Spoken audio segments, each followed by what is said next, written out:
So for the back is basically just like the front. You mark your center back, obviously it's on the opposite side. It's not here, it's on the opposite side. So you mark your center back, you mark your low hip, you mark your high hip. Very easy. And then you mark your waist at your back. And please remember which part of the tape you use, whether you use the top or the back, because the top or the bottom. If you use, let's say, the top of the waist and you put the waistline on the bottom, it's not gonna fit, and then you're gonna wonder why it's not fitting when you knew you made it on a particular mannequin. So try to remember that. And also, your bodice is a good guide. If you don't remember, always put your bodice on, see where it falls, and that will give you a clue on where your waist line is, whether it's the top or the bottom of the tape. Because that's crucial if you're doing a dress with the waist seam.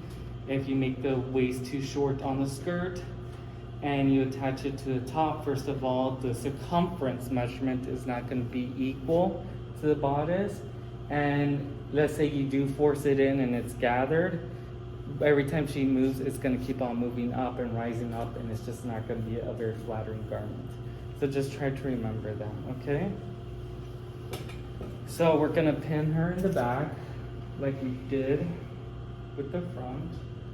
Hold back your seam allowance on your center back. And like I said, I always do like an inch and a half extra on the back or the center front, just if I need to adjust something. And I adjusted here myself as well. I moved my center front, it wasn't fitting well, so I just adjusted it a bit. So it's always good to give yourself that much room. So fold it.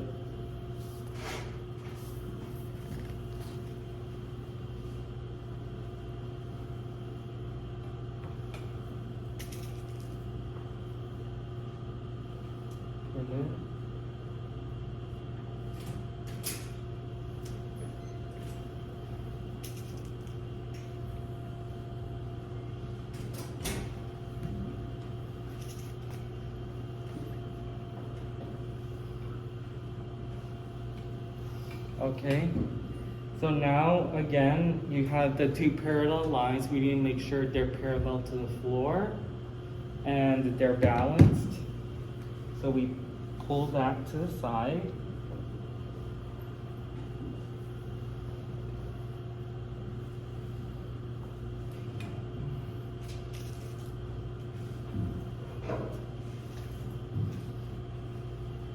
And don't forget your 1/8 ease, always at your ease and the low hip.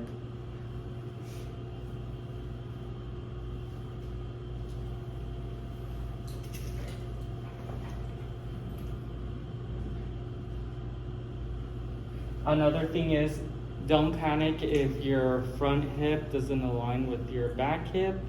Usually the back hip does drop a little bit, depending on the fullest part of the buttocks. Obviously, when a real person wears it, it'll raise that line a bit. So when you fit it on the actual person, you may have to adjust that, but don't worry about it. The more important thing is to make sure that the hip lines on the front and the hip lines on the back are just parallel. Make sure your garment is balanced.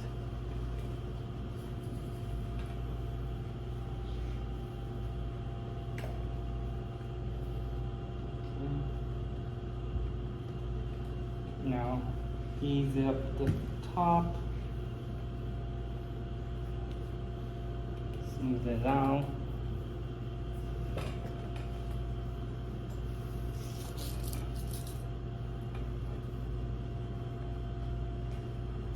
And at the waist and along the hip.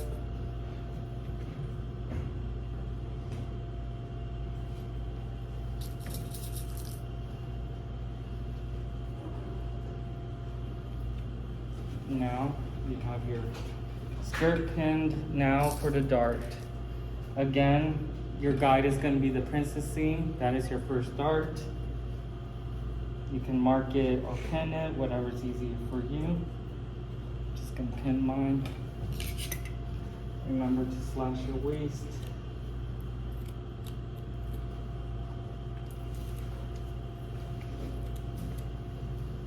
Okay. Mark it. Now you have your ease right here. This will be your take-up for your darts. Try to distribute the ease evenly. Again, if you want both darts perfectly balanced, take the amounts, divide it up by 4, you'll get the difference. And then you just create your darts that way, but we're not flat pattern making here, we're draping, so try to eye it.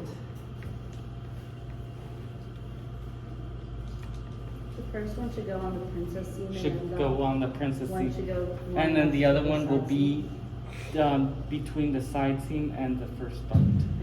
So just eye it, engage it, play around with it, see how the fabric falls as well. Like I said, be friends with the fabric, and that sounds corny, but work with your fabric, and that's crucial when you're designing, because the fabric you use is gonna ultimately affect the look of your design. So let's say you're making an oversized bomber. If you use a softer fabric, obviously your bomber is gonna come out looking more drapey, more soft, like a Rick Owens look. But let's say you want a more puffy structured bomber jacket, you're going to use a heavier, denser twill or nylon or canvas to give it that fullness. So always have it in mind that the fabric you work with, you do not fight the fabric, you do not try to over control it. It falls on the body a certain way, and that is going to ensure you have a better fit or even a more unique or interesting design. So let's pin this. So you have your 2 darts, you have your hip, and you have the back of your skirt. Again, like I mentioned, the back darts are longer than the front, and this is because the front fullness is always higher on the body. The back fullness is always lower on the back body. So just keep that in mind. The buttocks and the hips are the fullest parts. That's going to be lower on the back. Obviously, the front part here under the belly is not always flat unless you're a model or a mannequin, but regardless that, the fullness is always here a little bit higher. So your darts in the front will always be shorter than they are in the back.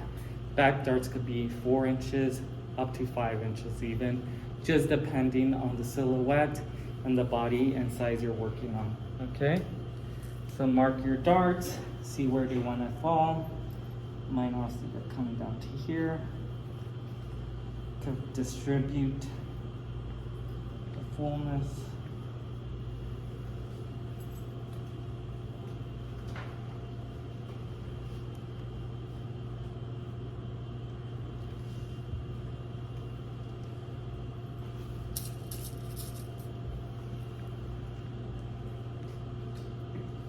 And again, don't mistake your ease as part of your dart. The ease is just extra movement for that lower hip, okay? So don't blend in the darts into the ease. You can always take that out or just keep it in, but just remember that is not going anywhere. So let's start marking. You mark your endpoints. You mark your darts.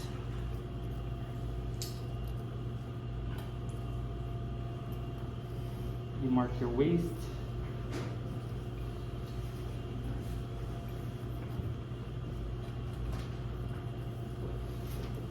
And then you mark your sides.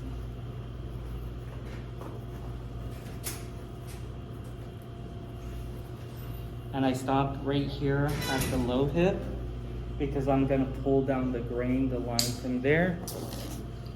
So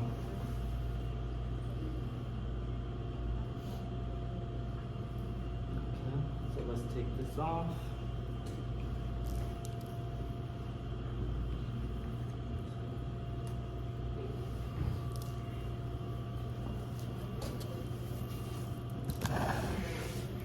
So if you want, you can pull the line from your low hip all the way down.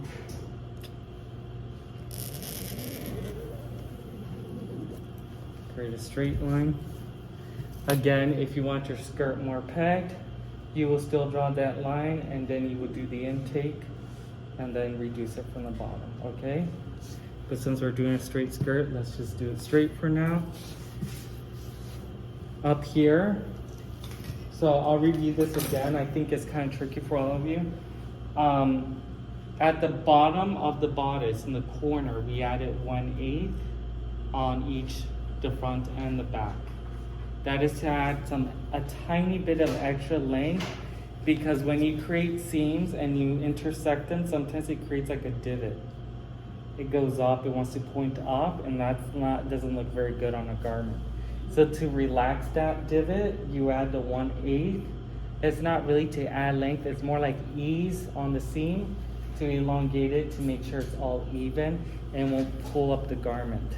So since you did that to the bodice, you have to do that to the skirt, because you're going to join the skirt with the top. So you need to add that 1/8 on the very corner of the skirt on both the front and the back. So always remember, you always refer your work of whatever you did ahead, whatever you did in the front, you should do in the back. Whatever you did in the front of the skirt, you should do in the back of the skirt, and also complement both pieces if it's becoming one piece. Obviously, if it's becoming a top, it doesn't matter, but we're making this into a dress that will later convert into something else. So add your 1/8. Just mark your 1/8 up there at the waist. And then blend it out with your hip curve. Just play around, see what, oh, I'm sorry, and also close your darts. So let's do the darts really quick.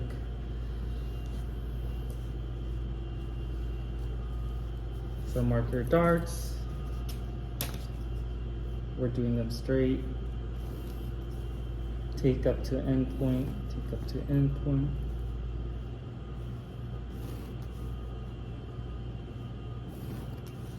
Okay. Close your darts.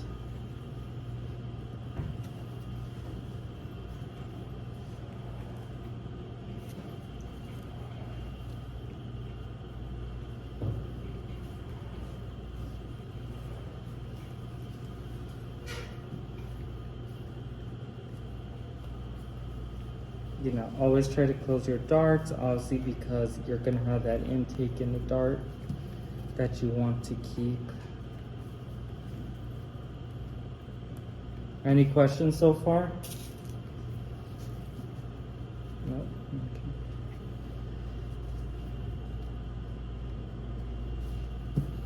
Okay, now I just got my skirt.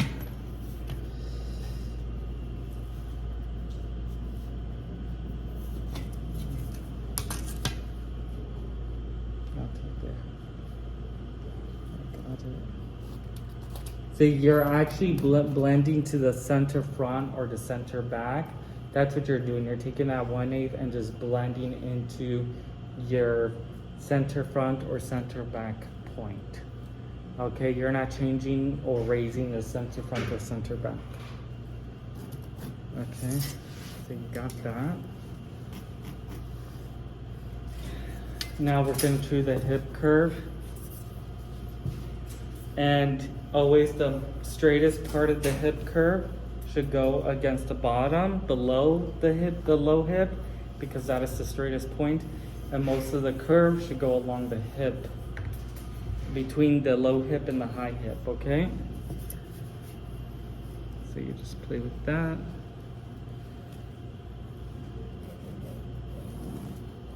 Obviously adjust it if you need to.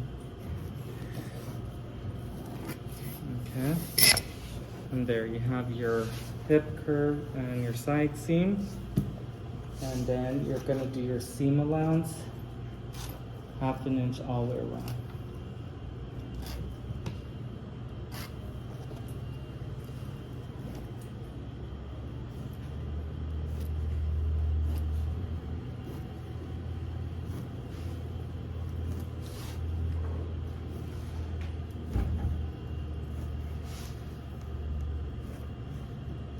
So some of you might think, why aren't we adding a 1/4 inch to the side seam if we did that to the bust of the bodice? And that is because the 1/4 inch on the bodice is just for the rib cage, for the movement, for the chest, the fullness of the chest. and also to add ease under the arm, because you do not want the armhole to grip onto the body. That is very uncomfortable. You can have high armholes that fit very tight, but you need that extra movement in there in order for a person to wear the garment. Now on the hip, you don't have lungs, you have that fullness, but that should have been already incorporated in the measurements. And with that 1/8 ease at the low hip, that should be enough. So there's no need to add an additional quarter to the side seam, okay? So we're gonna cut this.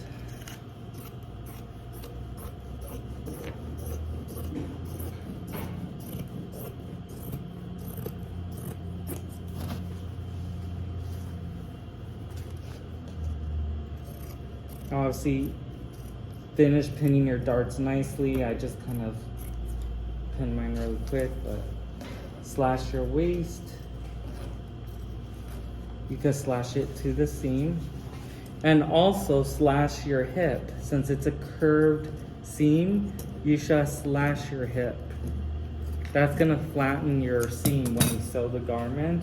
You should always slash into a curve so it flattens out so you don't have these ripples. If you don't slash it, you will create these ripples along the seam. And then you'll wonder, why is your seam puckered up when all you had to do was slash it, okay? So we'll put her back on the dress form.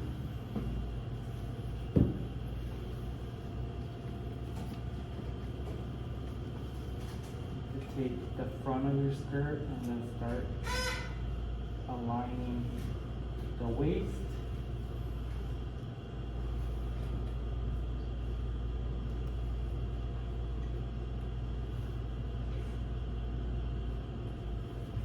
You can also pin this off the mannequin. I'm just demonstrating you how to do it. Pin your back. And one thing is, always, you could pin front to back or back to front. It doesn't matter, but look at what you did to your bodice. If you pinned it front to back, then pin your skirt front to back, okay? I did mine, it's not, I have to fix mine. Mine is obviously wrong, but I'm just showing you the skirt right now. I would have to change it, but try to do the same thing, okay?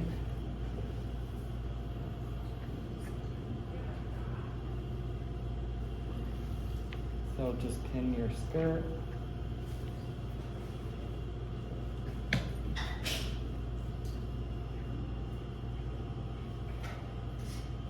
See, your low hip should kind of automatically, your high hip should kind of automatically match together, because that part is not as full as the lower part.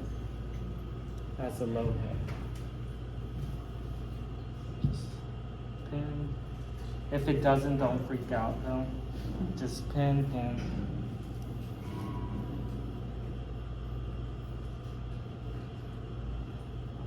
And then you can start pinning the rest of your skirt.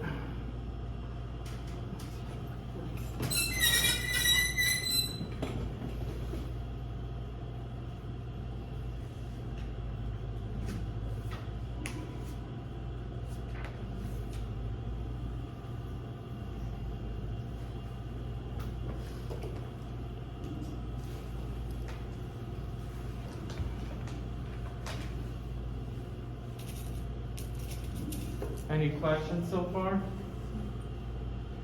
Should you only slash it on one side? I would slash it on both sides, but depending on which side you're overlapping so let me clarify that. For the muslin, the toile, depending which side you're overlapping, you should slash that side. When you stitch it and you open the seam, you should slash both sides. Okay? Obviously, pin your darts nicely. I didn't pin mine very well.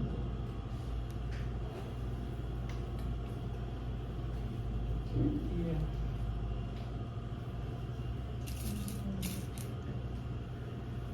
Now, let me check let's check your body, see if it fits.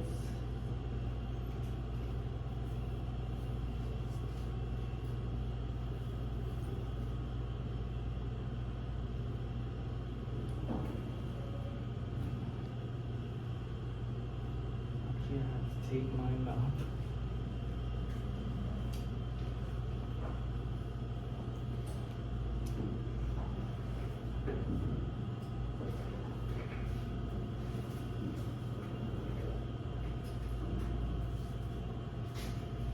But as you can see, it should, pin quite nicely with your skirt.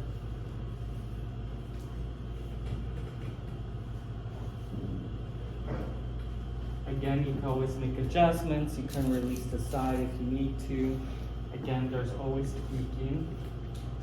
Nothing's ever perfect. We create the illusion of perfection, but there's no such thing. So, you pin your bodice and your skirt, and you should have this so far. Okay? So, now for the hem. The hem is relatively easy if you're doing a straight hem. Obviously, all of you want to do more intricate, interesting hems, and if you need advice or pointers on that, I can obviously give that to you. But to do a basic straight hem on a skirt, it follows the same principle as the hip, the high hip and the low hip. You're going to make sure the hem is parallel to the floor.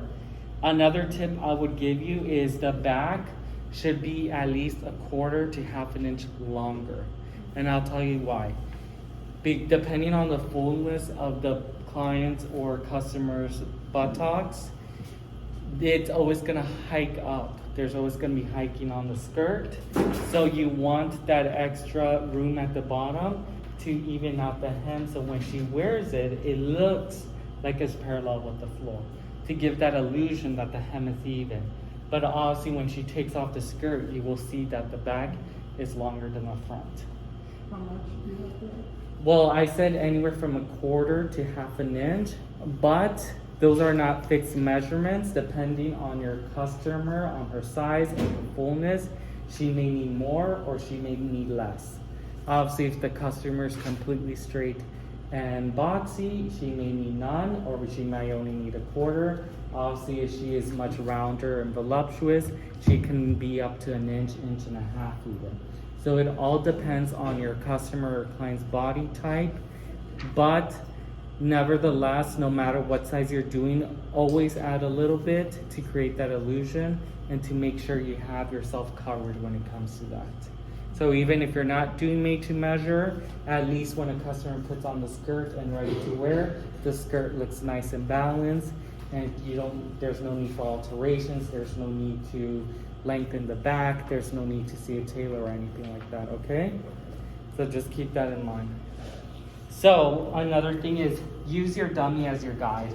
Obviously, I asked you all guys to switch to the dressmaking ones because it has these cages. These cages are actually made to guide you for the hems of the skirts. Obviously, add a little bit of length in the back, but follow these cages. Now you're saying, what about if I want the skirt longer but the same shape? You create the line and then you add an extension, meaning let's say you want it 5 inches longer, create the line, then I'll show you what I mean. So we're gonna create the line, let's say around, I think this is about knee length. I think this first ring is knee length. So I'm gonna try to create the knee. Obviously, it's not going to be perfect, but just dash along the line, along the rim of the cage. Even though you're going to add to the back length, still mark it. You want to see where you start and where you're going to go from there. So I kind of roughly marked it. Check if it's parallel to the floor, if it's swinging, if it's going forward, if it's going backwards. You want the skirt to hang straight at the side. Okay, you do not want the side seam to go forward, you don't want it to hang backwards. That means your garment's unbalanced and you would have to go back and rebalance it.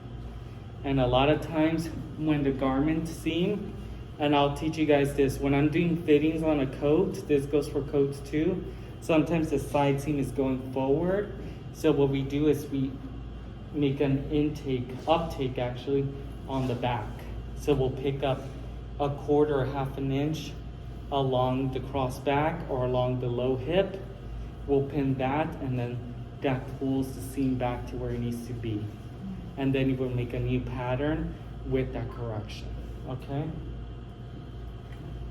So I made the line here. This is what I want, fine. So I made the line, but I want it 2 inches longer. So what am I gonna do? Actually, I'll try to keep it here. From that line, I just add 2 inches all the way around. I add 2, 2, 2.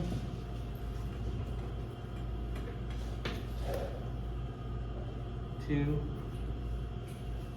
2, 2.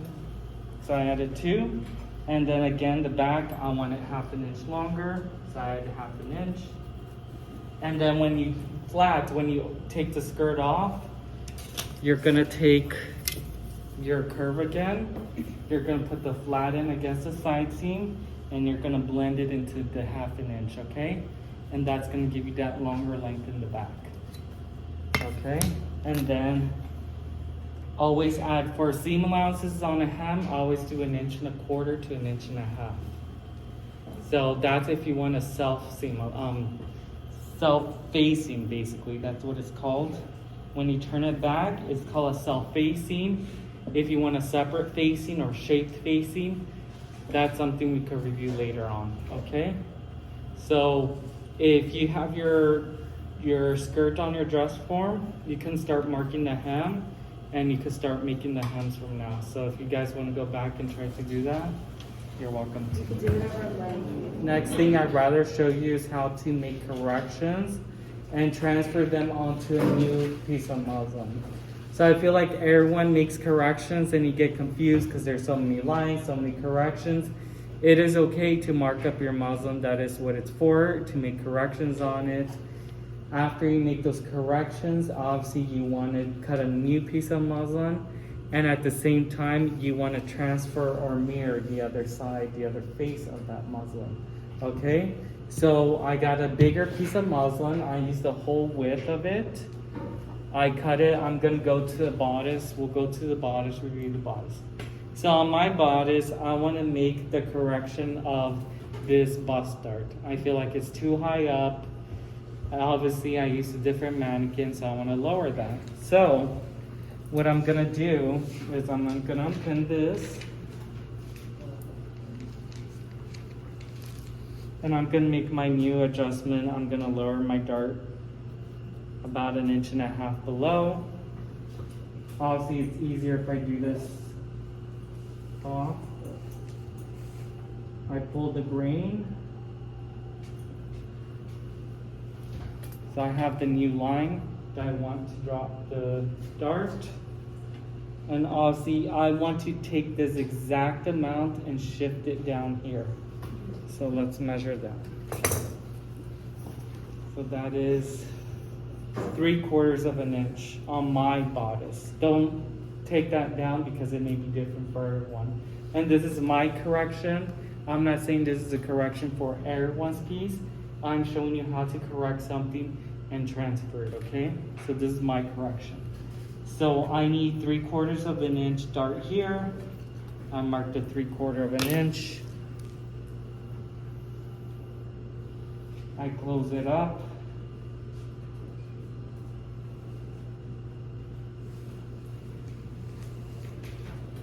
And then I shift my dart. Obviously I can always tweak the dart. Maybe I want it to go there.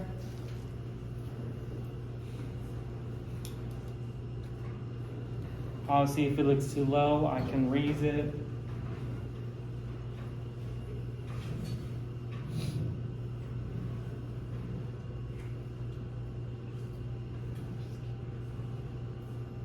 Okay, so I made my correction there. I want to check if it works, if the balance works. Yes, it does. It meets with my garment. So I check, it works, my correction works. This dart is now gone. The dart is now at the bottom where I wanted it. It meets. Make sure I readjust my armhole. mark my new dart, mark my new. This is now out. Out. Okay? So, I made that correction. Now, I want this correction transferred on a new muslin, and I want both sides. I want the mirror of what I just did here. So I take my piece off.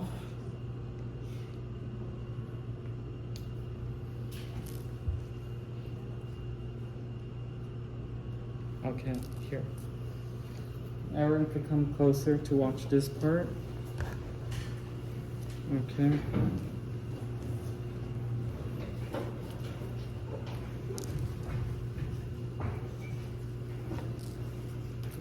Do my new dart. I draw my new dart.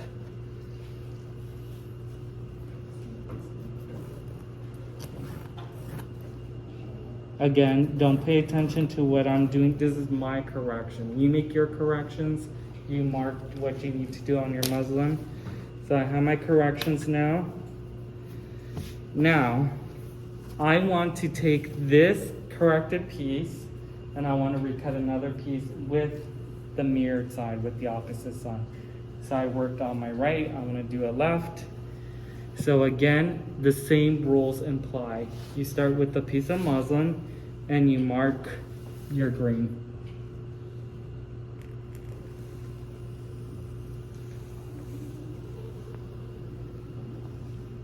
Always mark your grain line because again, this is a pattern. You will use this on your actual fabric. So mark your grain line. Then again, like you had on the bust line, I shifted mine down. So I'm gonna shift mine down. Obviously if yours is fine, just leave it as is, but always mark your bust.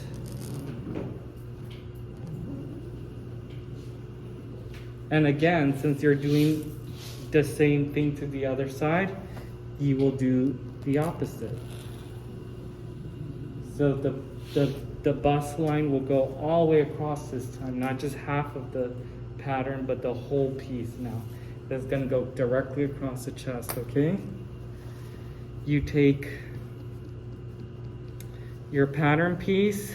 Obviously, this stays folded. Since the center front, if you have it folded, it stays folded. If you have it open raw, it stays raw.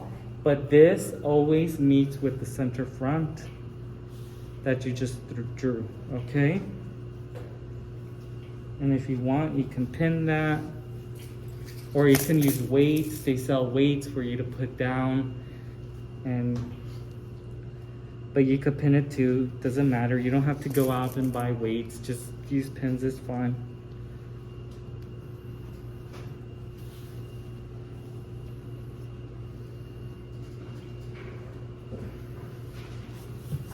Now, you're gonna have to, so the best way to do it, I'm just trying to cut time, is iron your piece so it's completely flat, no creases, nothing like that. And you're gonna stretch it out, extend it out, make sure it's flat and flush with the fabric. Now you're gonna get your, your tracing paper and your roller. This is the pin roller. Everyone should have this in their sewing kit. This is what's used, if you're familiar with it, to mark darts or markings or anything using tracing paper. So, get some tracing paper. Now, what you're gonna do is you're gonna mark. You're not gonna follow the seam allowance, and I'll tell you why. You're not following the seam allowance because you may have done corrections that will affect the distance or the width or the placement of your seam allowance. What you're gonna mark is the actual seam, which is the dark line that you drew. So don't ever go by the seam allowance as your guide because it could be wrong. And at the end of the day, you may want a seam allowance that's 1 inch wide. You may want a seam allowance that's 1/4 inch wide. You don't know that. So don't follow the seam allowance. You follow the seam allowance, you may end up with a pattern that's smaller than you need, and you won't have room to adjust that second muslin, okay? So always go by your seam lines, and you're gonna roll over these seam lines and mark all the seams you need. Every dart to its end. And mark the seam, the waist seam. And yes, if you cut into the seam, you just mark that line, okay? Mark your side seam. And then mark your correction. Don't mark your mistakes, you mark your corrections, okay?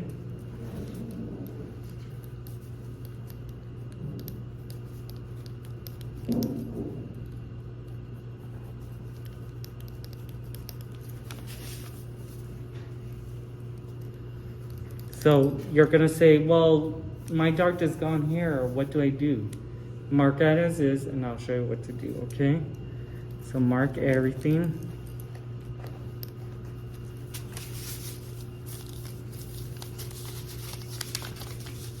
Mark your shoulder dart. Mark your neckline. Mark your shoulder seam.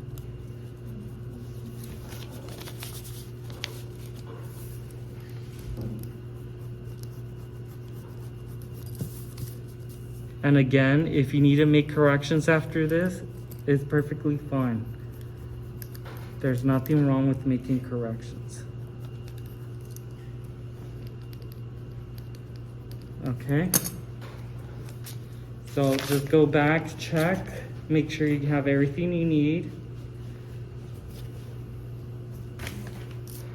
And any questions so far? Yes, Sydney. With that paper, it's like yellow and stuff. What if ours is just normal white? You would want to get either blue or red or yellow, something that's contrast.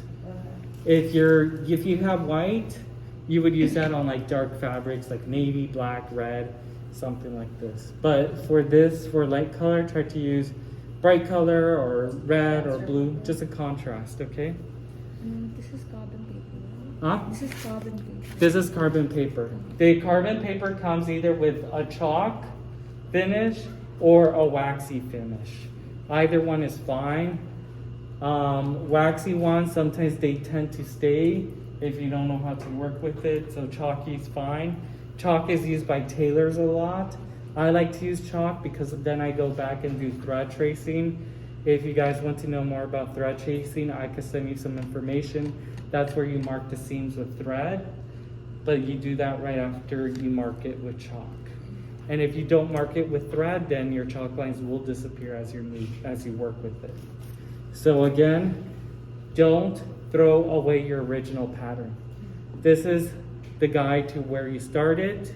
This is the guide that's going to show you what you changed and what you corrected, and you can always reference this, okay? So now you have your lines marked, nice and clean. She looks beautiful. No seam allowances. Just remember that. There are no seam allowances on this, so don't cut straight into this because it will be smaller than what you expected, okay? What we're gonna do is we're gonna go back and we're gonna draw our darts again. Okay? Draw your darts. And again, we're working on one side at the same time, keeping everything attached because we're going to complete her. Mark your new dart. Here's my new dart. Okay. Now, you could say, well, I have all the lines and it looks great, it looks fine, whatever. Yeah, it looks fine, but you want to check that everything aligns properly, that everything fits just like you intended it to. So we're gonna go back and close all our darts. And to check this, you don't have to close it all the way. You could just close the bottoms and the top ends. Okay.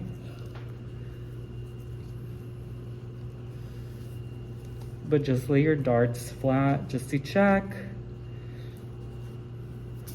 Make sure everything is falling the way it should fall.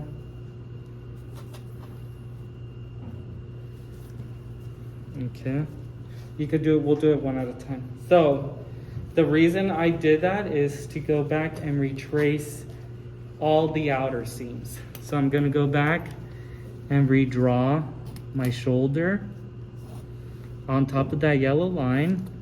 If it's kind of skewed or they're not aligning, try to straighten it out a bit, and then you can always correct that later on the dress form.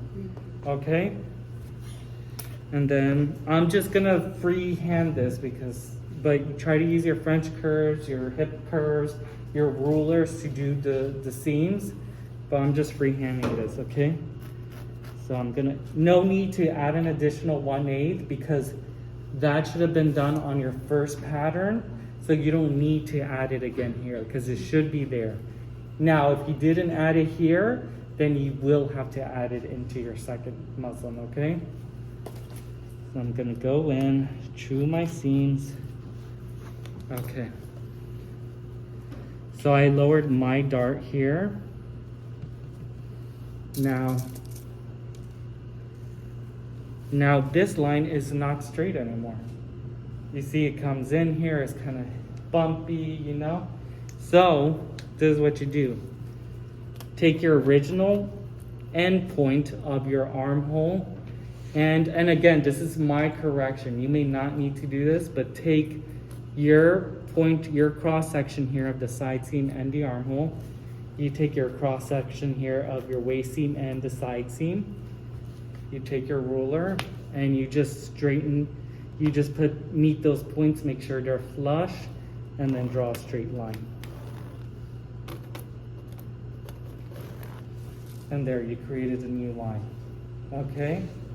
These 2 points were the most important points. If this needs to come in a bit later on, it's all right. I can always tweak that on the dress form or on my client. But don't stress about this being a little bit bigger here, a little bit, you know, having a little bit bigger, it's okay because you can always take it in. Having less, it's not okay because then you'll have to start all over again and you can't manipulate your pattern, okay? So now we go into our armhole. Again, use your French curves. And then your neckline, okay? So now we have this, the right side done. I'm gonna go and start adding seam allowance, 1/2 inch again. Again, keep all your darts closed. Don't open any of your darts.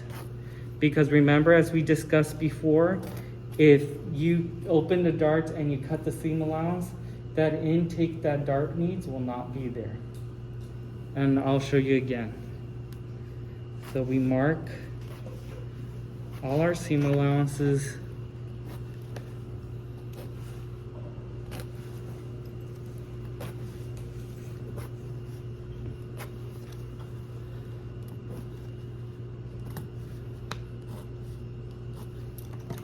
Half inch all the way around. And again, you could do 1/2 inch, you could do 3/4 of an inch, you could do 1 inch seam allowance. The more the better. If you're certain about your pattern, you could do 1/2 inch, that's absolutely fine, okay? So you're like, where am I gonna get to the other side? I'll show you. So we're gonna start cutting. You're not gonna cut past your center front line. And the same applies to the back. You're not gonna cut past that. You're gonna cut to the center front line. So I'm cutting. Stop there at the center front, okay? Cut my seam allowance. Right there. Cut my armhole.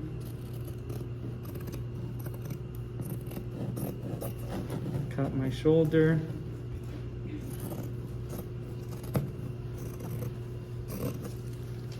And then the neckline,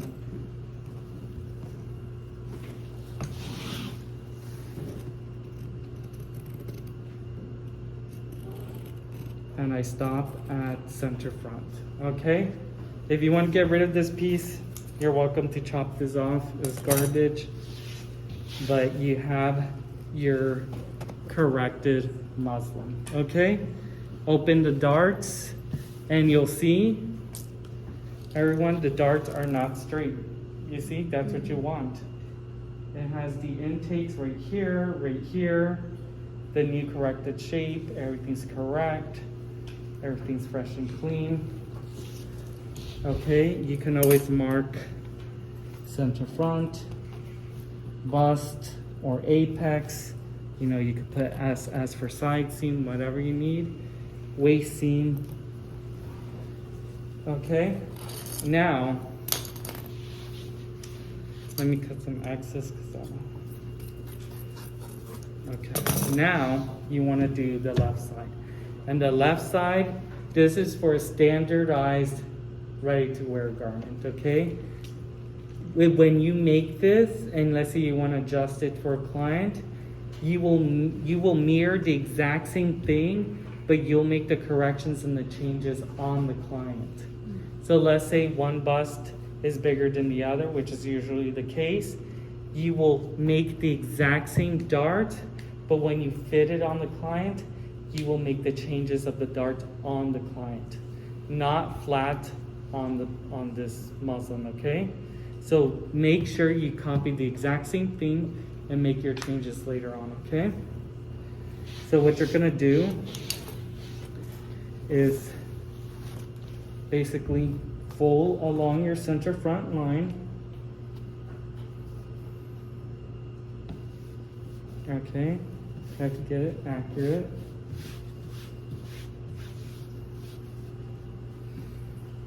And you're gonna trace what you have here onto the other side. So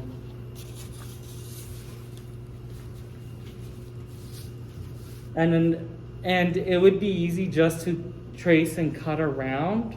Yes, that would be easy, but you want to make sure you get the most accurate seams on the other side. Again, in fast fashion and ready to wear, I'll give you this tip.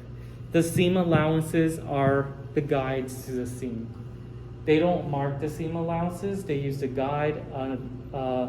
A factory worker will just match the side seam edges and she'll stitch it across and then give it to the next person. They will match the other seam, stitch it across, and that's it. In couture and made to measure clothing, that is not the case. The side seam is not the guide to your seam. It is not the guide to an accurate fit. The seam is, okay? You could go to houses like Dior and Valentino. They will actually mark with thread all the seam lines where you're actually gonna stitch. And the seam allowances are practically just cut roughly, because once it's fitted and perfected on the client, then they'll evenly cut the seam allowances, clip away whatever they need, and finish it by hand, okay? But for this case, we're gonna rely on our seams, and we're gonna mark the seams and not just cut away and just think, oh, it's done, okay? So again, use your tracing paper, your rulers, whatever you need to, and then this time you can leave the darts open because you're copying it, okay? So we're gonna do our shoulder, do our dart, and go one step at a time, don't rush. I usually start from the center and then work my way out. You can use weights to hold things down, or you can pin it. You can even pin certain sections to make sure it's flat.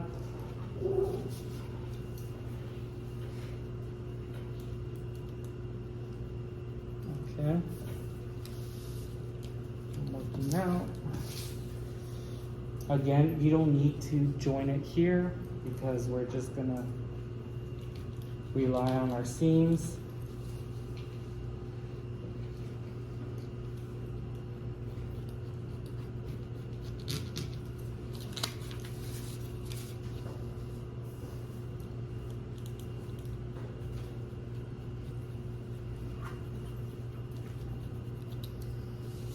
Okay.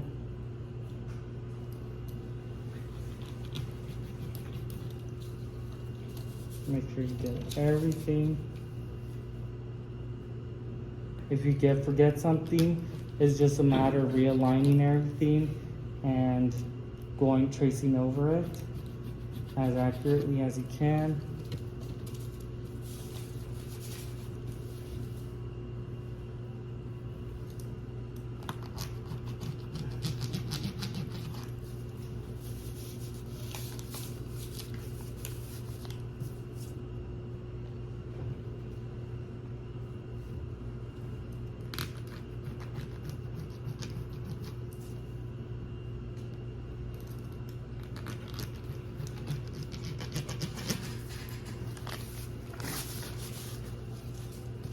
There's no need to rush.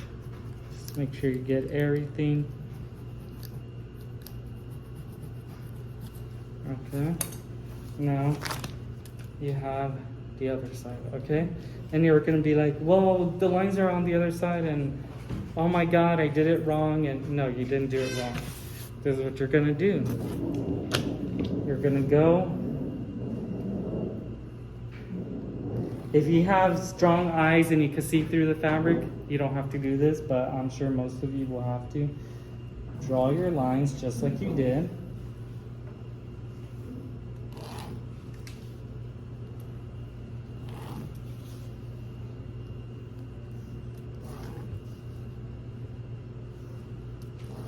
It was very easy. So this time you can just draw the line because you already need your correction, so just follow the lines.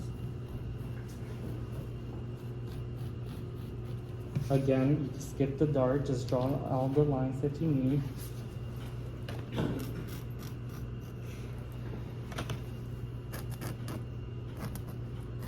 Okay, so I drew my lines, right? Flip it over, and you can see your lines coming through. You should be able to see the lines coming through. If you need to use a Sharpie, go ahead. If you need to use a thicker pencil, a blue pencil, whatever it takes, use it, and then just redo your lines on this side.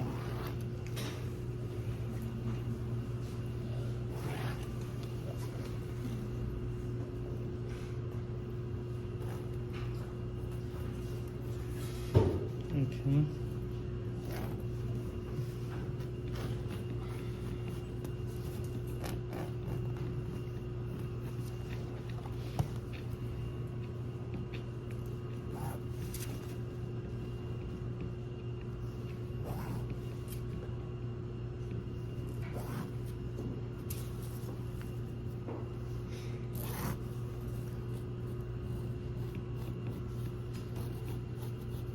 And everything should meet at center front. They should all align.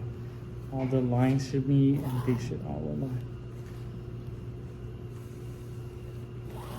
And if you want, you can always measure the distance of the opposite side. Just check your work.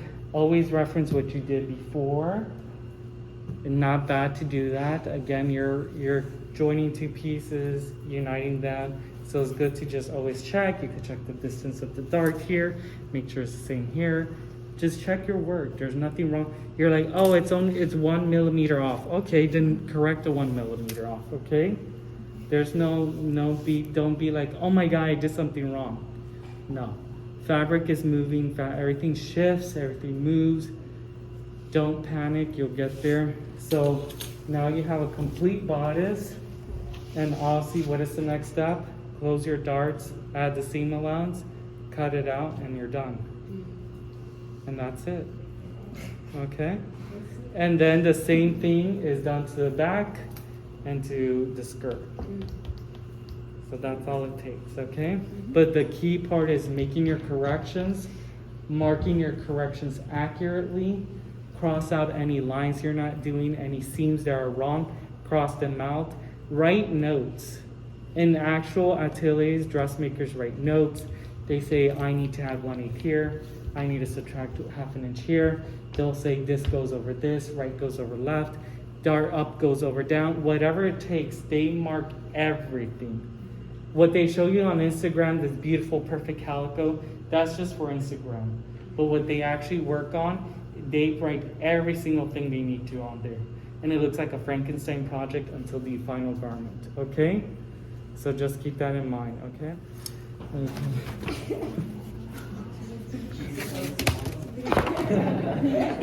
Any questions so far? Questions? I would like everyone to try this, just to, because it'll help you practice, and it'll help you see what corrections you made and see how you improved. Okay? So, yeah. So everyone, really quick, I would, we have 2 weeks from now until we meet. I would like everyone to try to do this. If you can't get it by then, I'll be very disappointed. No. If you have a hard time, I understand. We'll review it again in class. I feel like the more you hear things, the better you obtain it. So we'll review it again. But at least make the attempt to do this. I feel like you will see any mistakes you made and any corrections.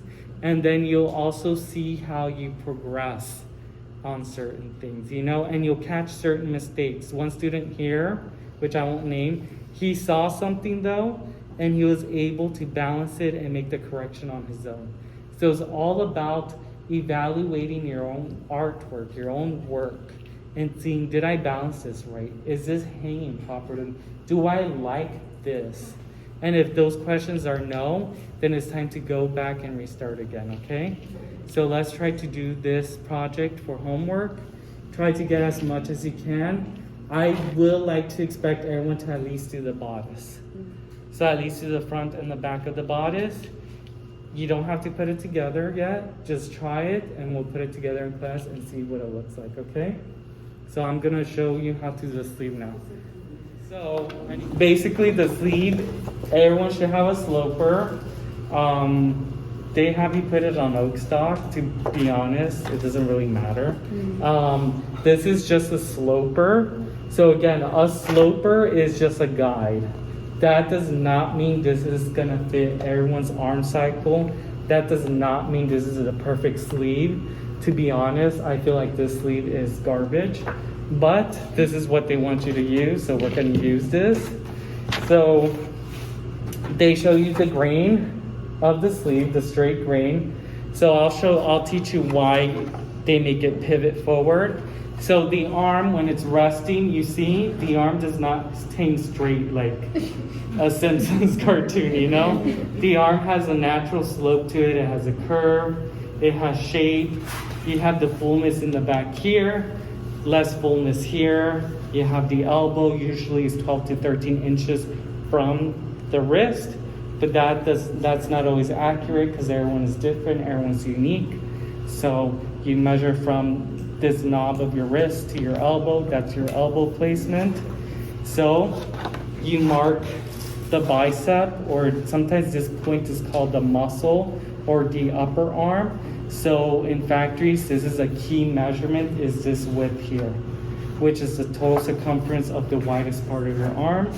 Then the elbow is the other measurement. Like I said, is usually 12 to 13 inches from the wrist. That is another key measurement. And then the wrist opening, obviously depending on your wrist size, that's the other key measurement. And then obviously the length of the sleeve, which is from the cap to the very bottom. Okay, so they drew the grain so it hangs straight, the grain hangs straight, but your arm will pivot forward because of this elbow dart.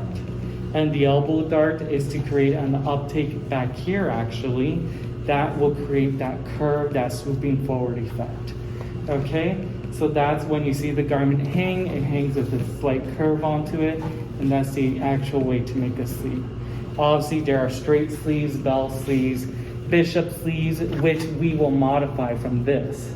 So I know like volumeless sleeves are in, big sleeves are in. We will take this, we would cut it apart and create that pattern using this and take away that swoop. But for now, I want everyone to have their sloper on oak tag or paper this is something you could always keep and reference for any future sleeves you have in mind. So what you're gonna do is you're gonna take a piece of muslin on the grain. Yes. Do we have to buy the paper? Don't buy the, just use the paper that you printed out. Okay. Yeah, don't waste Wait, time. should Norma. we stick them together? Stick them together though. So print out the sleeve sloper on paper, cut them, meet all the lines together and tape it out. Cut around the sloper, and then after you have the sloper, you're gonna take muslin. I think they said 26 inches or something like that. I'll make it like 30 inches. Make it about 18 inches wide. Okay. You can always fold it in half to find like the middle, and then draw your grain line.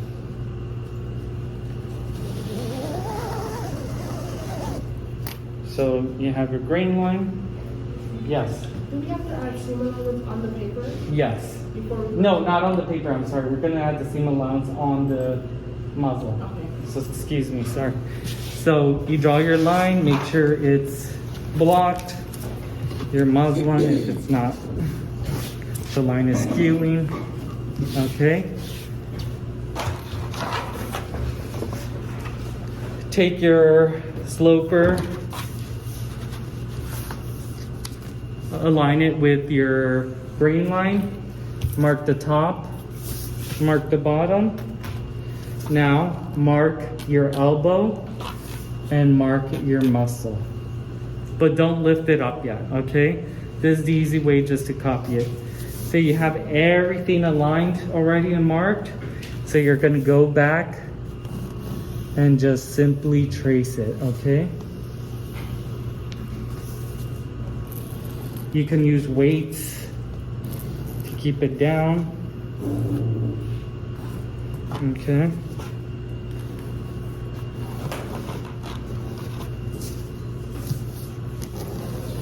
Okay, so you traced it. Remember, you have your markings. Make sure you make your notch marks for the back and for the front. And then mark your dart. Intake. This part here, do not mark this. You don't need that. I feel like this is confusing. And I'll show you why, okay? This half sleeve right here that it says half sleeve, ignore that, okay? I feel like that's confusing and it's stupid, because all we're gonna do is try to balance the sleeve, again making the muscle and the elbow parallel to the floor and having the grain hang vertically and perfectly straight up and down, okay? That little swoop, that natural curve forward is gonna happen on its own, and you will see it if you do it properly. If you balance your sleeve properly, it should naturally go forward, okay? So ignore that, that's stupid. So mark your dart, you can puncture it through. Okay, your end point, take that off. So remember, you marked your muscle and you marked your elbow. Go back and then pull it. Go back, pull it. See? And then your dart end is there. See? You could write muscle or upper arm, elbow. Finish off the dart by joining the intake. And then, since we do not know yet if the cycle, so when I say the cycle is the whole circumference of the armhole will fit our muslins. So what we're gonna do is we're gonna add 3/4 of an inch around the sides and 1/2 an inch at the top, okay? And do 3/4 at the bottom. So 3/4, 3/4, 3/4. The top will be 1/2 an inch. Understood? And then you cut it out and you bring it to class next time. And then I will show you how to assemble the sleeve and then how to take that sleeve, and adapt it for other types of sleeves, okay? And then the other thing I would like you guys to do, because I remember I discussed I would talk about the midterm next class and the final project. So I would like everyone to start pulling ideas and references of their own aesthetic of what you like. So I know they said do a notebook, but we're all in the modern age now, so it's download it on your phones or your iPads or whatever. Pinterest, whatever it is, Instagram. You are all on social media, so if you need to save images on Instagram or whatever, do that and start saving images that are true to yourself, true to your aesthetic, what you like. If you like couture, if you like Dior, if you like all that, go for that. If you like, I don't know, the fast fashion, Zara, Shan or whatever, do that. If you like Rick Owens and Comme des Garçons, do that, but just stay true to your aesthetic, because I believe the final project will reflect your style and it will be a manipulation of what we did here. So collect pictures of garments. So collect pictures of garments for references. I will tell you, in fashion, it's not always about, designers sit around and come up with unique ideas. Designers, what they do is they actually pull images of references, garments they've seen. They'll go vintage shopping. They'll go to department stores. They'll find ways of either improving or changing something. Design is not always about being revolutionary. It's about creating design that we all live in and either improving it or changing it or making it our own aesthetic. So you can take something and make it brand new, but again, don't plagiarize, don't copy other people's work, but we can take inspiration and reference. So if you like a dolman sleeve from Jeffrey Bean, you could reference that. If you like Rick Owens straw pants, you could do that. If you like Comme des Garçons, more experimental ideas, we can take elements of that and put them into something as basic as this. Okay? So just keep that in mind. Yes, Max. For the inspiration images, should we avoid finding things that are like bias cut garments? Yes, don't do bias cut garments and try not to do ball gowns because we're not going to get to that. If you need tips on ball gowns and bias cut garments, I could tell you. Bias, I would tell you really quick, the bias is the intersection between the warp and the weft.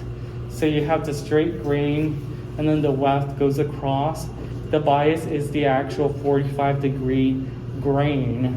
There's no real grain. It's the non-existent grain going diagonal between those. So that would be somewhere here. And that's how you create a bias. But to do a bias cut garment takes a lot of time, because actually when they do that, a lot of, especially high-end companies, will do the bias on the actual fabric for a toile or muslin, and then they'll take the fabric on the bias and they'll hang it on the wall for a couple of days to let that bias grow to the max. So to its fullest extent. Because that bias, if you don't let it grow and you just cut it right away into your garment is gonna grow. And it's gonna lose the whole fluidity of it and the whole movement of it. So they let that hang. After they let that hang for 2 or 3 days, then they start draping on the mannequin or a padded mannequin based on the client's measurements, and then they will start creating a bias cut garment. But it's very hard to manipulate and it's very hard to control, especially if you're putting in zippers. Obviously there are no darts, so it's the complete elimination of darts, and it's all about soft curved seams. But if you guys are interested in that, I can send you some material on that. It's very interesting. Madame Gray is a designer from the 30s who really revolutionized bias cut gowns, but you also have designers like Paul Poirier, and you have Lanvin, who also did that in the 30s. And they would manipulate bias cut fabric and make pleats and different hexagonal seams and things like that. It's very interesting, it's beautiful, but it's very challenging and takes a lot of time.